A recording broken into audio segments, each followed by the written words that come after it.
नमस्कार, आप देख रहे हैं 4 PM न्यूज नेटवर्क और मैं हूं आपके साथ प्रगति ठाकुर। जो जितनी ज्यादा गालियां सुनाता है बीजेपी में उतना ही बड़ा पद पाता है। आरएसएस के भयंकर दबाव के बाद बीजेपी ने रेखा गुप्ता को दिल्ली का मुख्यमंत्री तो बना दिया, लेकिन शपथ ग्रहण में ही खेला हो गया। पहले तो माइक तोड़े गए, थप्पड़ बरसाए गए और उसके बाद अब गाली गलौज का वीडियो भी निकलकर सामने आया है। तो ऐसा क्या हुआ कि पीएम मोदी भी हैरान रह गए। आपको वीडियो भी दिखाएंगे, साथ ही साथ नीतीश कुमार क्यों भाग खड़े हुए हैं और चंद्रबाबू नायडू ने अमित शाह को खुली चुनौती देते हुए क्या बड़ा ऐलान किया है, उस पर भी आएंगे और इस पूरे मामले पर चर्चा करेंगे। हमारे साथ प्रियंका जी मौजूद है, उनसे बातचीत करते हैं। तो प्रियंका जी, वैसे तो बीजेपी हर बार चौंकाती है, लेकिन रेखा गुप्ता के नाम को लेकर वरिष्ठ पत्रकारों ने पहले ही डिकोड कर दिया था कि बीजेपी ने मुख्यमंत्री बनाएगी। लेकिन एक तरफ शपथ ली है और दूसरी तरफ माइक टूटा है और गाली गलौज का वीडियो भी काफी वायरल हो रहा है। तो क्या कहेंगी गालीबाज मुख्यमंत्री को लेकर और खासकर इस शपथ ग्रहण को लेकर? इस शपथ ग्रहण की बात अगर की जाए प्रगति, तो काफी चर्चा का विषय बना हुआ है। पहले तो दिल्ली में जब सरकार बन गई तो 10 दिन से ज्यादा का समय हो गया तो शपथ ग्रहण नहीं हुआ, और अब जब शपथ ग्रहण हुआ है तो भयंकर फजियत हो रही है। पहली बार भारतीय जनता पार्टी के साथ ऐसा हो रहा है कि एक ऐसी मुख्यमंत्री लेकर आए हैं जिसने शपथ ग्रहण से पहले ही भद्द पिटवा कर रख दी है, फजियत करवा कर रख दी है। आपको बता दें, ये ऐसी महिला मुख्यमंत्री बनी है जो कि गालीबाज भी है, थप्पड़बाज भी है और भयंकर गुस्सैल हैं। अब जब से शपथ ग्रहण हुआ है, इनके लगातार ट्वीट सोशल मीडिया पर वायरल हो रहे हैं और भयंकर फजियत हो रही है।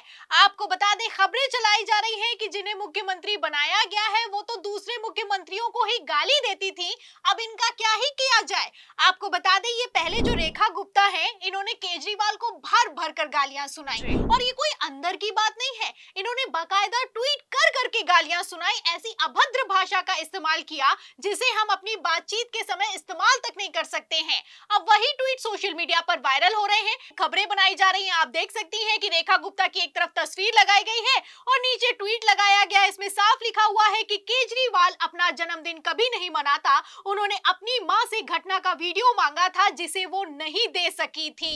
तो इस तरह की अभद्र टिप्पणी करती हैं, अभद्र कमेंट करती हैं और एक मुख्यमंत्री के लिए ऐसी भाषा का इस्तेमाल करती हैं।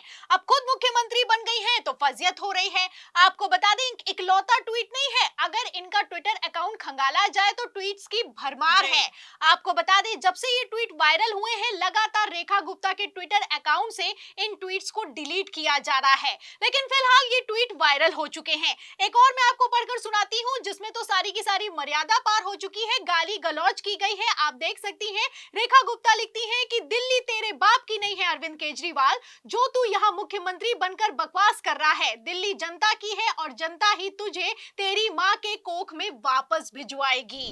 आप देख सकती हैं, ऐसी भाषा का इस्तेमाल करती है रेखा गुप्ता जिन्हें भारतीय जनता पार्टी ने दिल्ली का मुख्यमंत्री बना दिया है। ये तो इतने नीचे स्तर तक गिर जाती हैं कि अगर दिल्ली में मेयर का चुनाव हार जाती हैं तो माइक तक तोड़ देती हैं। तस्वीरें आप देख सकती हैं, वीडियो सोशल मीडिया पर वायरल हो रहा है। जब दिल्ली में मेयर का चुनाव हार गई थी मैडम, तो किस तरीके से पोडियम को हिलाती हैं और माइक तोड़ती हुई नजर आती हैं। तो हारना इन्हें बिल्कुल बर्दाश्त नहीं है। फिलहाल ये एक नंबर की फिसड्डी है, ये मैं आपको बता देती हूँ। रेखा गुप्ता इतनी फिसड्डी है कि भारतीय जनता पार्टी के ही टिकट पर दिल्ली के पिछले विधानसभा चुनावों में 2 बार हार चुकी हैं। फिलहाल इस बार जैसे तैसे करके जीत गई है और जब जीत गई है तो भारतीय जनता पार्टी ने मुख्यमंत्री बना दिया है और जब मुख्यमंत्री बना दिया है तो भयंकर फजियत हो रही है। इतनी फजियत हो रही है कि प्रधानमंत्री नरेंद्र मोदी भी मंच पर दबाव में नजर आ रहे हैं। फिलहाल खबर तो ये निकलकर सामने आ रही है कि प्रवेश वर्मा ने ही रेखा गुप्ता का प्रस्ताव दिया था, लेकिन ये खबर अपने आप में कितनी झूठी है इसका अंदाजा आप इस बात से लगा सकती हैं कि खबर ये निकलकर सामने आ रही है कि प्रवेश वर्मा नाराज हैं और इतना ज्यादा नाराज हैं कि उन्होंने आज उप मुख्यमंत्री पद की शपथ तक नहीं ली है। आपको बताते, बड़ी खबर ये निकलकर सामने आ रही है, बिग ब्रेकिंग निकलकर सामने आ रही है कि पहले तो खबर ये निकलकर सामने आई कि प्रवेश वर्मा को दिल्ली का उप मुख्यमंत्री बनाया जाएगा, लेकिन अब मैं आपको बता दूं, जब शपथ ग्रहण हो चुका है तो खबर ये है कि उन्हें उप मुख्यमंत्री नहीं बनाया गया है, बल्कि उन्होंने सिर्फ मंत्री के तौर पर शपथ ली है। तो आप देख सकती हैं कि प्रवेश वर्मा बेचारे ना इधर के रहे ना उधर के रहे। वैसे गाली देने में इनका भी कोई सानी नहीं है, लेकिन अगर रेखा गुप्ता से कंपेयर किया जाए तो हर बार भारतीय जनता पार्टी के टिकट पर जीतते हुए नजर आ रहे हैं। उम्मीद की जा रही थी कि इस बार मुख्यमंत्री बनाया जाएगा, लेकिन मुख्यमंत्री बनाना तो दूर की बात है, उप मुख्यमंत्री पद की कुर्सी भी चली गई है। बिल्कुल प्रियंका जी, कह सकते हैं कि प्रवेश वर्मा की हालत भी खराब नजर आ रही है, लेकिन जैसे रेखा गुप्ता को सीएम बनाया गया है, ये साफ नजर आ रहा है कि आरएसएस का दबाव था और मोदी जी के चेहरे पर ये दबाव नजर भी आया। प्रधानमंत्री काफी दबाव में दिखे, लेकिन अगर इन सब से इतर जाकर देखें तो शपथ ग्रहण समारोह में चंद्रबाबू नायडू पहुंचे, लेकिन नीतीश कुमार गायब रहे। तो ये क्या मामला है और इससे लेकर क्या अपडेट है? बड़ी अपडेट निकलकर सामने आ रही है प्रगति। खबर निकलकर सामने आई कि भव्य शपथ ग्रहण समारोह होने वाला है। प्रधानमंत्री नरेंद्र मोदी समेत कई मुख्यमंत्री मौजूद रहेंगे। फिर एनडीए अपनी एकजुटता दिखाने वाला है, लेकिन एकजुटता तो दूर की बात है, हालत तो इतनी खराब हो गई कि एक तरफ चंद्रबाबू नायडू ने भारतीय जनता पार्टी के विरोध के बावजूद ऐलान कर दिया, वहीं दूसरी तरफ नीतीश कुमार ने इस शपथ ग्रहण में जाने से साफ इनकार कर दिया। 17 फरवरी को नीतीश कुमार दिल्ली आए थे और जब दिल्ली आए थे तो प्रधानमंत्री नरेंद्र मोदी से मीटिंग नहीं हो पाई थी। उसके बाद से नीतीश कुमार को समझ में आ गया है कि भारतीय जनता पार्टी उनको ठिकाने लगाने का प्लान बना चुकी है।